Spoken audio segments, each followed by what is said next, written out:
नमस्कार, म विकास देवकोटा, सेक्रेटरी पावर डिपार्टमेन्ट। र आज हामीलाई एउटा यो प्रेस कन्फरेन्स गर्नु जरुरी थियो, किनभने सबभन्दा पहिला त अब हामीले जो हाम्रो जति पनि उपभोक्ताहरू हुनुहुन्छ है, बिजुली कन्ज्युमरहरू हुनुहुन्छ, सबभन्दा पहिला त पावर डिपार्टमेन्टको तर्फबाट तपाईहरुसँग क्षमा याचना गर्न चाहन्छु।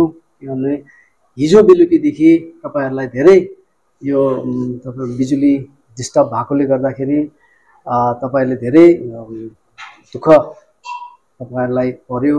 कतिजनाको बिजनेसमा धेरै इफेक्ट भयो,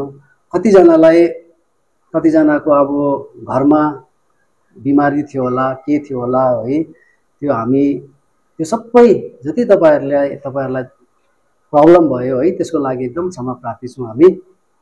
र हाम्रो के छ भने अस्ति तपाईहरुलाई 13-14 तारिक 2 दिन हामीले शटडाउन लिएको थियौं।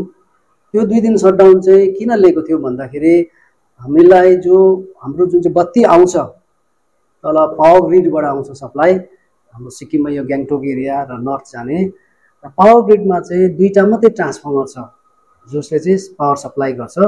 तर त्यहाँनिर चाहिँ रेगुलेसनको हिसाबले चाहिँ N-1 भन्छ, एउटा स्पेयर ट्रान्सफर्मर बसेको हुनुपर्छ र पावर ग्रिडले चाहिँ N-1 एउटा एडिसनल ट्रान्सफर्मर राख्नुको लागि चाहिँ हामीलाई त्यो टेस्टहरु गर्नुपर्छ उहाँहरुले, र टेस्टिङ गर्नुको लागि चाहिँ उहाँहरुले हामीलाई शटडाउन मागेको थियो। र शटडाउन माग्दाखेरि अब अनिवार्य नै हो, हामीले बत्ती डिस्टर्ब हुन्छ है, सबैलाई इफेक्ट हुन्छ र त्यस कारणले 2 दिन चाहिँ डिस्टर्ब भएको थियो बत्ती। र हिजो बेलुकादेखि चाहिँ के भयो भने हिजो 5 बजेको बादतिर एकदम ठुलो वर्षा पानी परेकोले गर्दा अनि हावा पनि एकदमै चलेकोले गर्दाखेरि हाम्रो जति पनि मेन सोर्स जो लाग्याबाट आउँछ, पावर ग्रिडको लाइन आउँछ, त्यसलाई चाहिँ डिस्टर्ब भयो। त्यहाँनिर चाहिँ रुख लाग्यो। हाम्रो 3वटा लाइन छ। एउटा लाइन चाहिँ लाग्याबदेखि माथि बुलबुले आउँछ, बुलबुले त्यो लाइनले चाहिँ टिएनए एरियातिर सप्लाई हुन्छ। अनि अर्को लाइन चाहिँ लाग्याबाट तादुङ आउँछ, त्यो लाइन चाहिँ ग्याङटोक एउटा सिचे चार्ज त्यसैले नै बत्ती बल्छ। र त्यही लाइन चाहिँ नर्थ सिक्किम पनि फुदोङ भएर नर्थ सिक्किम पनि जान्छ। र हिजो राति हामीले बत्ती डिस्टर्ब भएपछि सबैजना लाइनमा लाग्यौं, सबैजना पावर डिपार्टमेन्टको हामी अफिसरहरू सबै फिल्डमै थियौं। र हामीले कोसिस गर्दा हिजो के भेट्यौं भन्दाखेरि 3वटा लाइनमा चाहिँ बाँसले रुखले गर्दाखेरि चाहिँ त्यो बाँस लडेको थियो, बाँसले लागेको थियो लाइनमा, रुख लडेको थियो लाइनमाथि र लाइन छिनेर झरेको थियो। त्यो गर्दा राति हामीले रेस्टोर गर्न सकिएन। राति 11 बजीसम्म पनि हामीले कोसिस गर्यौं, तर अब राति तपाईलाई यो बिजुलीको काम गर्दाखेरि जो कर्मीहरू छ उहाँहरुको रिस्क हुन्छ, लाइफ डेन्जर हुन्छ। त्यसले गर्दा 11 बजी हामीले बन्द गरेर बिहानै फेरि हामीले 4:30-5 बजेदेखि फेरि सुरु गर्यौं यो रेस्टोरेसन गर्ने काम चाहिँ। र आज पनि हामीलाई अब त्यो जति पनि रुखहरू लागेको थियो, जति पनि तारहरू झरेको थियो, त्यो सबै मिलाउँदाखेरि झन्डै हामीलाई 2 बज्यो। र 2 बजेको बादमा चाहिँ हामीले अलिअलि बिस्तारै गर्दै लाइन रेस्टोर गर्यौं। र अहिलेसम्मको जो छ है, जहाँ ग्याङटोक चार्ज भएको छ अनि तादुङ एरिया पनि सबै चार्ज भएको छ। तर अझै पनि मैले भने एउटा लाग्याबाट जुन चाहिँ बुलबुले भएर जुन चाहिँ टिएनए पट्टि लाइन आउँछ, त्यो लाइन अघि हामीले खेप ट्राई गरेको थियो चार्ज गर्नु, त्यहाँनिर पनि फल्ट हामीले एउटा भेटाएर क्लियर पनि गर्यौं, तर लाइन फेरि स्थिर हुन सकेन। र अहिले अब कति बजेको छ अहिले, झन्डै 7 बजेको छ। हाम्रो पावर डिपार्टमेन्टको स्टाफहरू सबै लाइनमै लागिरहनु भएको छ, कामै गरिरहनु भएको छ। र हामी पनि आज सबैजना पावर डिपार्टमेन्टको हाम्रो सम्माननीय मुख्यमन्त्रीले चाहिँ लाइट चाहिँ कुनै हिसाबले पनि तिमीले रेस्टोर गर्नुपर्छ भनेर आदेश दिनुभएको हुँदाखेरि आज एडभाइजर साहब पनि हामीसँगै हुनुहुन्छ। म त भइहाले, यहाँ हाम्रो प्रिन्सिपल चिफ इन्जिनियरहरू सबै अफिसरहरू, डी साहबहरू, जेईहरू सबै हामी अहिलेसम्म स्टेसनमा बसेर त्यो लाइनलाई हामीले थ्रु गरेर टिएनए एरिया त्यहाँदेखि माथि तपाईँको जेएन रोडतिर पनि बत्ती आज नै सञ्चालन गर्ने हाम्रो कोसिस छ। र आज एक्चुअल चाहिँ के भएको थियो है, लाइनमा कहाँ कहाँ चाहिँ फल्ट भएको थियो, कहाँ कहाँ रोग झरेको थियो, त्यो अलिकति विस्तारसँग बताइदिनुको लागि हाम्रो principal chief engineer Sunil Rai हुनुहुन्छ, उहाँलाई के भनिदिनु हुन म अनुरोध गर्छु। धन्यवाद। हाम्रो सेक्रेटरी साहबले जुन कुरो राख्नुभयो त्यसमा म के थप्न चाहन्छु भने हिजो बेलुका जुन चाहिँ हावाहुन्डीले रुखपात बाँसहरू भाँचेर जुन चाहिँ हाम्रो लाइनतिर लागेको थियो, राति हामीले बहुत कोसिस गऱ्यौँ रातिसम्म, तर अब due to safety reasons continue गर्नु सक्यौँ र आज बिहानदेखि परिआयौँ। र मेन चाहिँ हाम्रो के अरे 40 पोइन्ट्स चाहिँ यो पिजिसिएलदेखि जुन चाहिँ बुलबुले लगायतदेखि बुलबुले जाने लाइनमा बाँस छोपेको थियो, माथि रुखले लागेको थियो। त्यहाँदेखि तपाईँको यता के अरे यो पाक्योङ साइडमा सौरनी भन्ने जग्गामा रुख पसेको थियो। त्यहाँदेखि तपाईँको यता यो के अरे तादोङ र सिच्चेको बिचमा जम्पर छिनेको थियो। यस्तो थुप्रो जग्गा जग्गामा र यसमा टाइम लागेको कारण चाहिँ यो लाइनहरू चाहिँ धेरै धेरै लामो छ तपाईँको। जस्तो अब लगायत भनेको रानीपुलदेखि उता तपाईँको बुलबुलले भनेको माथि डल्लै हिँड्नु पर्यो। लाइन टु लाइन पेट्रोलिङ गर्दाखेरि अलिक टाइम लाग्छ। त्यसले गर्दा हामीले अहिलेसम्म चाहिँ अघि सेक्रेटरी साहबले भन्नुभएको जस्तो सिच्चे तादोङहरू सबै रेस्टोर भइसक्यो। अब एउटै रहेको छ, त्यहाँ पनि काम हुँदैछ। सो भरेसम्म डेफिनेटली हुनुपर्ने जस्तो लाग्छ मलाई। र के अरे सबै साइटमै छ, हामी अहिले हो स्टाफहरू साइटमै छ, काम चलिरहेछ। Thank you.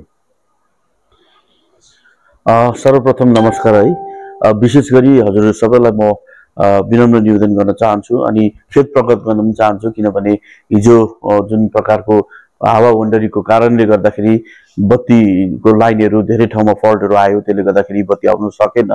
र भए पनि सम्माननीय मुख्यमन्त्री महोदय श्रीमान पीएस गोलेज्यूले हामीलाई हिजो रातभरि पनि अनि बिहान 4 बजीतिर फोन गरेर इमिडिएट लाइन रिस्टोर गर्नु भन्नुभयो। र हिजो जब उहाँले भनिसक्दाखेरि, हुन त हामी पावर डिपार्टमेन्टलाई सर्वविदित भएको कुरा हो, तपाईँलाई पनि सर्वविदित भएको कुरा हो। म तल हिजो रम्फूमा थिएँ, रम्फूबाट आउँदाखेरि बाटोभरि रुखको हाँगाहरू झरेको थियो। अनि यस्तो प्रकारको हावाहुन्डरी पानी यस्तो प्रकारले आयो, त्यसले गर्दाखेरि यो प्रकृतिको कुरा हो। त्यसले गर्दाखेरि यो पावर डिपार्टमेन्टको पनि फल्ट होइन कि रुख भाँच्यो, हाँगा भाँच्यो कारण पावर डिपार्टमेन्टको फल्ट, बत्ती काटेको होइन। तर भए पनि म एउटा कुरा भन्न चाहन्छु, सम्माननीय मुख्यमन्त्री महोदयको डाइरेक्सनमा हिजोदेखि यति डरलाग्दो पावर डिपार्टमेन्टहरू खटिरहेको छ। र आज अफिसमा पनि कोही पनि बसेन। आज अफिसमा 1 घन्टा बसेर पावर यही लाइन रिस्टोर गर्नको लागि परिरहेको छ, तपाईँलाई थाहा छ। अनि बाँसको झ्याङहरू लड्दाखेरि नछुनी बाँसहरू पनि सुल्केर आएर तलै माटैसँग सुल्केर आएर चाहिँ लडेर चाहिँ तारलाई भेटेको छ। र पावर डिपार्टमेन्ट चाहिँ यस्तो चिज हो, त्यो लाइन चाहिँ हामीले त्यो लाइन स्प्यान तान्दाखेरि, लाइन स्प्यान झार्दाखेरि हामीले सटडाउन पनि गर्नुपर्छ। अनि त्यो सटडाउन गर्दाखेरि अर्को ठाउँ पनि बत्ती काट्नुपर्छ, कति ठाउँ बत्ती काट्नुपर्छ, अनि मात्रै बनाउन सक्छु। नभए त्यसै त्यो पावर त्यो लाइनमा चढेर गर्न सक्दैन, किनभने मान्छेको पनि ज्यान हो। त्यसले गर्दाखेरि हामी दिन रात सम्माननीय मुख्यमन्त्री महोदयको हामीलाई यति डरलाग्दो फोन आएको छ बत्ती रिस्टोर गर्नु। अहिले पनि हामी यहाँ घुमिरहेको छौँ, अब यो पछाडि हामी लागे पनि जान्छौँ। र तर दुःख लाग्दो कुरा चाहिँ के हो भने वाट्सएप ग्रुप पनि खोलेको छ, जम्मै चिज खोलेको छ, हेरिरहेको छ कहाँ लाइट छैन। तर 1-2 जना व्यक्तिहरूले चाहिँ पावर डिपार्टमेन्ट सुतेर बसेको छ। उहाँहरूलाई म एउटा निवेदन गर्न चाहन्छु, हजुरहरू पनि आएर हेरिदिनुहोस् पावर डिपार्टमेन्ट सुतेको छ कि ट्र्याकमा घुमिरहेको छ कि लाइनमा चढिरहेको छ। लाइनमेन दाजुहरू सबैजना सिनियर मोस्टहरू पनि लाइन रातभरि चढेर बत्ती बनाउन कोसिस गर्यौँ। तर रातिको कुरा थियो, पानी हुन्डरी पुरा आएको थियो, आफ्नो पनि ज्यान बचाउनु पर्यो। पावर इज नट के अरे अर्डिनरी उयो हो। त्यसले गर्दाखेरि सबैजना लागेर नै रिस्टोर गर्न लागिरहेको छु। र अहिले म्याक्सिमम लाइन रिस्टोर भइसकेको छ। अन्ली बुलबुलेको लाइन, माथि टिएनएको लाइनहरू त्यो मात्रै बाँकी छ। र एमजी मार्कको पनि सायद अहिले भयो होला, अहिलेसम्म थिएन, त्यो पनि रिस्टोर भयो। त्यसले गर्दाखेरि we are trying our level best to give good quality lights. अनि त्यहाँ लेखेको पनि रहेछ घरिघरि तपाईँको सटडाउन गरे। अस्ति 13 र 14 तारिकमा चाहिँ prior to the notice we had given to this thing also, the public also. We had informed the public also कि यहाँ के अरे पावर ग्रिडको काम गर्नु छ, त्यो गर्नै पर्छ भनेर हामीले 5 घन्टा एक दिन सटडाउन गरेको थियौँ, एक दिन 2 घन्टा होला, होइन सर।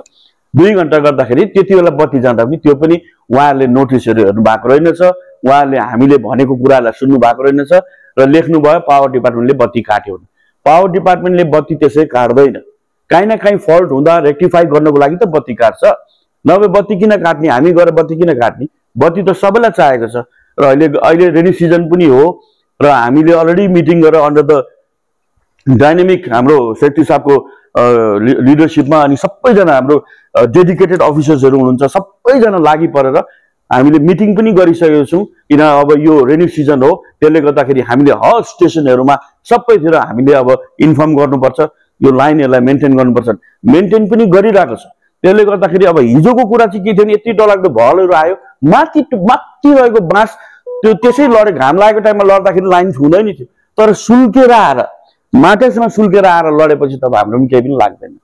त्यसले गर्दाखेरि यो कुरोलाई म विनम्रपूर्वक तपाईँहरूलाई भन्न चाहन्छु र हामी power department as a whole team हामी लागि परिरहेको छौँ र हामी कोसिस गर्दैछौँ अहिले बेलुकाको 9 बजीसम्ममा रेस्टोर गर्नको लागि एउटा लाइन जुन फल्ट छ र हामी लागि परिरहेको छौँ सबैजना। अहिले हाम्रो तपाईँ जानु भने अन द फिल्ड तपाईँले देख्न सक्नुहुन्छ काम गरिरहेको छ।